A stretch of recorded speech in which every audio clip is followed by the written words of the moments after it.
বাসীৰ বাবে সুখবৰ অকল কলিয়াবৰৰ বিশেষকৈ সোণাৰী গাঁও কামাখ্যা গাঁও নাম কামাখ্যা কলিয়াবৰ চাহ বাগিচা সোণাৰী চাহ বাগিচা আৰু হাতীমূৰা অঞ্চলত যি দিনক দিনে গড় বন ৰজাৰ আতংকই বিৰাজ কৰিছিল তাৰ সুৰক্ষাৰ বাবে স্থানীয় বিধায়ক কেশৱ মহন্তৰ তৎপৰতাত বন বিভাগে সৌৰশক্তি চালিত পাৱাৰ ফেন্সিং কাম ইতিমধ্যে আগবঢ়াই আছে আৰু কাম সম্পূৰ্ণ হোৱাৰ পথত তাৰ পিছতে হয়তো এই অঞ্চলেদি কাজিৰঙাই হওক কামাখ্যা সংৰক্ষিত বনাঞ্চলৰ পৰাই হওক এই পাৱাৰ ফেন্সিং ভেদ কৰি বন্যপ্ৰাণীয়ে জনাঞ্চলত প্ৰৱেশ কৰি হয়তো আতংকময় পৰিৱেশৰ সৃষ্টি কৰিব নোৱাৰিব।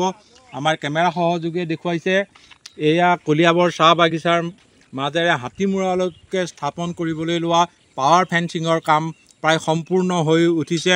আমাৰ লগত এই কামত জড়িত বন বিভাগৰ লোক আছে, তেওঁলোকে আমাক জনাব কিমান সম্পূৰ্ণ হৈ উঠিছে পাৱাৰ ফেন্সিঙৰ কাম আৰু কেতিয়াকৈ সম্পূৰ্ণ হোৱাৰ আশা আছে। হয় হয়, প্ৰায়খিনি হৈছেগৈ। এতিয়া কামাখ্যা মন্দিৰৰ পৰা আমাৰ এইফালে কলিয়াবৰ চাহ বাগিচা 7 নম্বৰলৈকে পাইছেগৈ।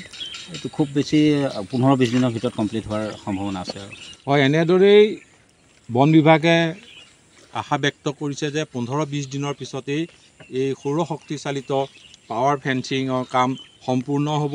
এই পাৱাৰ ফেন্সিঙৰ কাম কৰি থকা আমাৰ লগত কামত জড়িত এগৰাকী মিস্ত্ৰী আছে, তেওঁ জনাব কিমান দূৰ আগবাঢ়িছে আৰু কেতিয়াকৈ সম্পূৰ্ণ হোৱাৰ সম্ভাৱনা। কামাখ্যা মন্দিৰৰ পৰা 7 নম্বৰলৈকে গৈছে আৰু 15-20 দিনমান লাগিব, তাৰপিছত কামখিনি ক্লিয়াৰ হৈ যাব।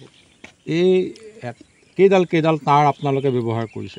15ডাল তাঁৰ ব্যৱহাৰ কৰিছোঁ। 15ডাল তাঁৰ। এইটোৱে প্ৰটেকশ্যন দিব আৰু যিটো পাৱাৰ আহিব এইটো সৌৰশক্তি চালিত চ'লাৰ। হয়, এনেদৰেই এতিয়া কলিয়াবৰবাসীৰ বাবে সুখবৰ কঢ়িয়াই আনিছে, কাৰণ কামাখ্যা মন্দিৰৰ পৰা হাতীমূৰালৈকে সৌৰশক্তি চালিত পাৱাৰ ফেন্সিঙৰ কাম আৰু 15-20 দিনৰ ভিতৰতে সম্পূৰ্ণ হৈ উঠিব। আৰু পাৱাৰ ফেন্সিঙৰ কাম সম্পূৰ্ণ হৈ উঠিলেই এই অঞ্চলটোৰ দিয়েদি জনাঞ্চলত যি বন্যপ্ৰাণীৰ উপদ্ৰৱ দীৰ্ঘদিনে অব্যাহত ৰাখিছিল, সেই বন্যপ্ৰাণীৰ উপদ্ৰৱ হয়তো নাইকিয়া হ'ব। বন বিভাগে সেই উদ্দেশ্যেৰে স্থানীয় বিধায়ক কেশৱ মহন্তৰ তৎপৰতাত এই সৌৰশক্তি চালিত পাৱাৰ ফেন্সিঙৰ কাম সম্পূৰ্ণ হোৱাৰ পথত আগবঢ়াই নিছে।